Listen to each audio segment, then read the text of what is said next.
ನಮಗೆ ಶಾಲಾ ಶಿಕ್ಷಣ ಇಲಾಖೆ ಇದೆಯಲ್ಲ ಸರ್, ಇವಾಗ ಪ್ರೌಢಶಾಲೆ ಮತ್ತು ಪ್ರಾಥಮಿಕ ಶಾಲೆಗಳನ್ನು ಟೀಚರ್ಸ್ ರಿಕ್ರೂಟ್ಮೆಂಟ್ ಮಾಡ್ತಿದ್ದಾರೆ. ಇವ್ರು ಏನು ಮಾಡಿದ್ದಾರೆ ಸರ್, ನಮಗೆ 2014ರಲ್ಲಿ BEd ಮಾಡೋಕ್ಕೆ ಅವಕಾಶ ಕೊಟ್ಟಿದ್ದಾರೆ.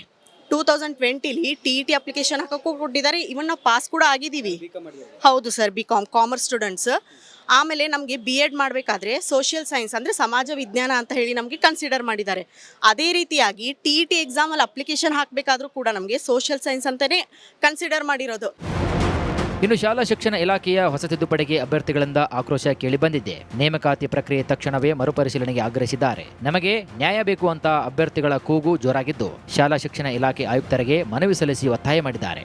ಸರ್, ಈಗ ಅಪ್ಲಿಕೇಶನ್ ಹಾಕಕ್ಕೂ ಒಂದು ಸಮಸ್ಯೆ ಇದೆ. ಇಲ್ಲಿ C&R ರೂಲ್ ಏನು ಸ್ಪೆಷಲ್ ರಿಕ್ರೂಟ್ಮೆಂಟ್ ರೂಲ್ ಬಿಟ್ಟಿದ್ದಾರೆ. ಕಂಪ್ಯೂಟರ್ ಟೀಚರ್ಸ್ ಅಲ್ಲಿ ಕನ್ನಡ ಮಾಧ್ಯಮದವರು ಎಕ್ಸಾಮ್ಸ್ ಬರೆಯೋಕ್ಕಾಗ್ತಲ್ಲ, ಥರ್ಡ್ ಲ್ಯಾಂಗ್ವೇಜ್ ಇದ್ರು. ದೈಹಿಕ ಶಿಕ್ಷಕರು CPET ಮಾಡ್ಕೊಂಡಿರೋರಿಗೆ ಪ್ರಾಬ್ಲಮ್, ಒನ್ ಇಯರ್ CPET ಮಾಡ್ಕೊಂಡಿರೋ ಮಾಡ್ತಾ ಇಲ್ಲ ಅಂತ ಹೇಳ್ತಾರೆ. PSTR ಅಲ್ಲಿ ಅಪ್ಲಿಕೇಶನ್ ಹಾಕಕ್ಕಾಗ್ತಿಲ್ಲ. ಪ್ರೈಮರಿ ಸ್ಕೂಲ್ ಟೀಚರ್ ಸರ್, ಮೊದಲು ಬಯೋಟೆಕ್ನಾಲಜಿಗೆ ಅವಕಾಶ ಮಾಡಿಕೊಟ್ಟಿದ್ದಾರೆ GPTಯಲ್ಲಿ, ಇವಾಗ ಅವಕಾಶ ಮಾಡಿಕೊಟ್ಟಿಲ್ಲ.